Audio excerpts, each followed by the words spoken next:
Hello everyone and welcome to English Factory. Today we are going to do class 12 Flamingo poem 5 A Roadside Stand by Robert Frost. Let us see what is a roadside stand. A roadside stand is a little shed that sells cheap essentials for the passers-by. Children, you all might have experienced road journey. While traveling, you happen to see roadside stand where poor people are seen selling fruits, vegetables, mineral water, toys or any other goods. In this poem, the poet contrasts the lives of the people who live in cities and those who live in the village. He highlights the plight of the deprived villagers who are aching for some money to lead a prosperous life. The life of the poor people is very miserable because they are in a paucity of money. It is only the money that can lift their living standard, but they don't have any. The poet wishes to relieve the rural people of the pain at one stroke. Now let us read about the poet Robert Frost. Robert Frost is a highly acclaimed American poet of the 20th century. Robert Frost wrote about characters, people, and landscapes.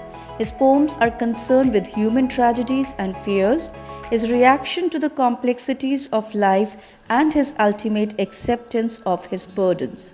Before we understand the entire poem, let us understand the central theme of the poem. In this poem, the poet contrasts the lives of poor and deprived countryside people who struggle to live with the thoughtless city people who don't even bother to notice the roadside stand that these people have put up to sell their goodies. Now listen to the poem carefully. So here we begin. The little old house was out with a little new shed in front at the edge of the road where the traffic sped. A roadside stand that too pathetically pled, it would not be fair to save for a dole of bread, but for some of the money, the cash whose flow supports the flower of cities from sinking and withering faint. The poet here starts with the description of the roadside stand and the intention behind it. A small-time farmer builds a vegetable stand at the edge of the highway outside.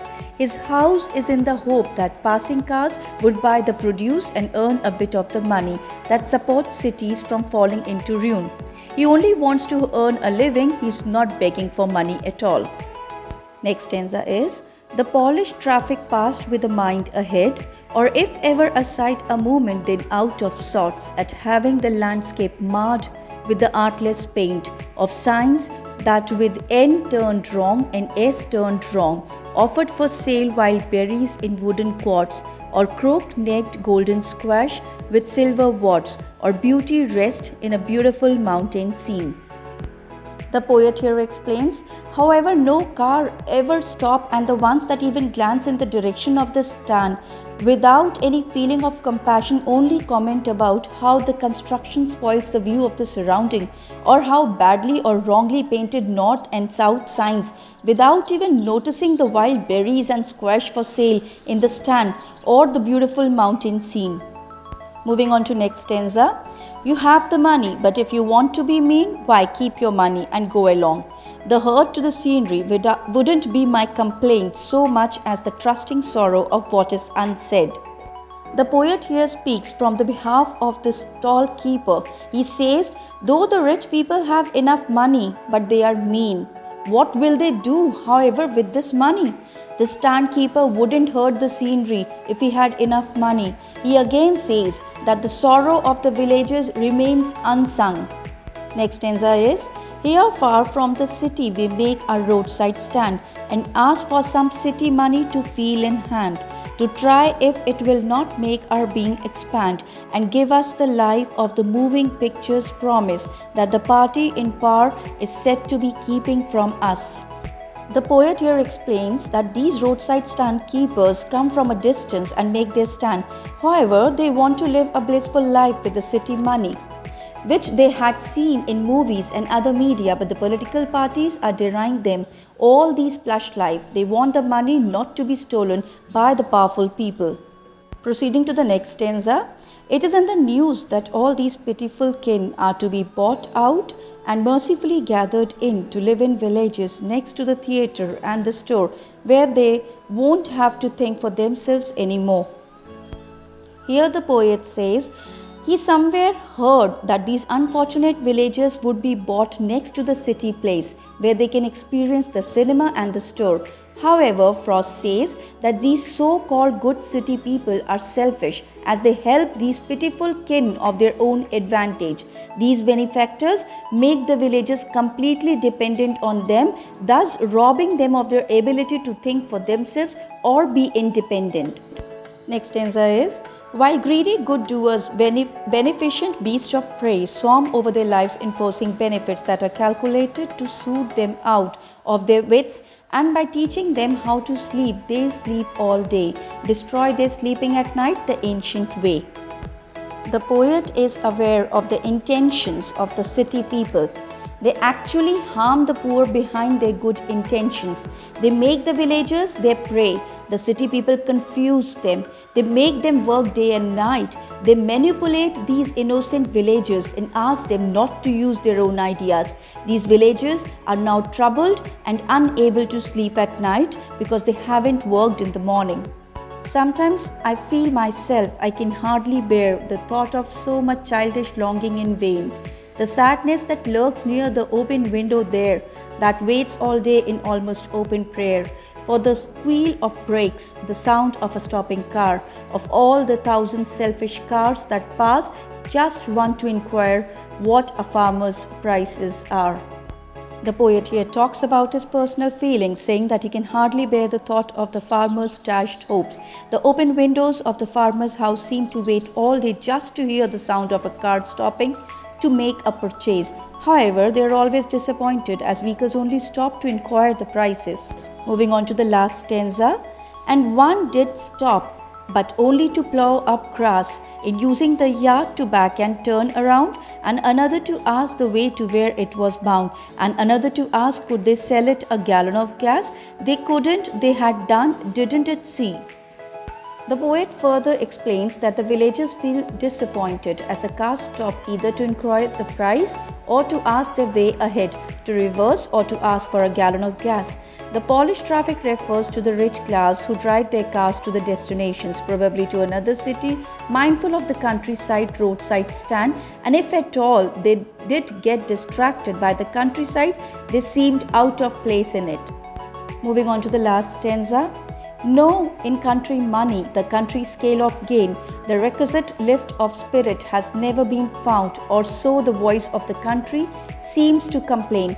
I can't help owning the great relief it would be to put these people at one stroke out of their pain, and then next day as I come back into the same, I wonder how I should like you to come to me and offer to put me gently out of my pain. In the last stanza, the poet says, according to the poet, the progress required has not been found by these country folk. Money, he feels, elevates spirits, and the lack of it dampens the villagers' perspective towards life. They tend to express their grievance about a life bereft of money. Their lifestyles provide ample evidence to support this fact. He sometimes feels that it might be best to simply put these people out of their pain and hardships of existence. However, once rational thinking returns to his mind, he wonders how he would feel if someone offered to do him this supposed service. As the explanation of the poem is done, let us understand the vocabulary used in the poem. Out with means extended. Here traffic means vehicles. Sped means passed in great haste and speed. Dole is peace. City money means big amount of money. Quarts means bottles or containers. Kin means people of the same race or family. Here squash means a kind of vegetable such as gourd. The meaning of crossly is angrily. Requisite life of spirit means the most important thing to make one feel confident and safe. The voice of the country means cry of the poor villager, and at one stroke means instantly. Let us now understand the poetic devices which are used in the poem. Number 1, personification. That is the sadness that lurks behind the window, the roadside stand that too pathetically pled. Next is alliteration, which is greedy good doers and the beneficent beast of prey, pathetically pled. Next is oxymoron, greedy good doers and beneficent beast of prey. Next is transferred epithet, that is polished traffic and selfish car. It's time to do some important questions of this poem. Let us start. Question 1. Why do the people who run the roadside stand wait for the squeal of brakes so eagerly? Answer. The squealing of brakes means that a car has stopped at the roadside stand. It raises their hopes that the city folk have stopped there to buy something from their roadside stand and some city money will come into their hands. Next question number 2. Explain soothe them out of them wits with reference to the poem The Roadside Stand. Answer. The powerful men approach the country folk with false promises of providing them with better living conditions and a better life. These innocent and simple rustics repose blind faith in their false claims and feel soothed and satisfied. They feel to see through their crookedness and selfishness. Question number 3. Why does Robert Frost sympathize with the rural people? Answer. Robert Frost feels an unbearable agony at the plight of the rural poor who are ignored and neglected by the rich politicians.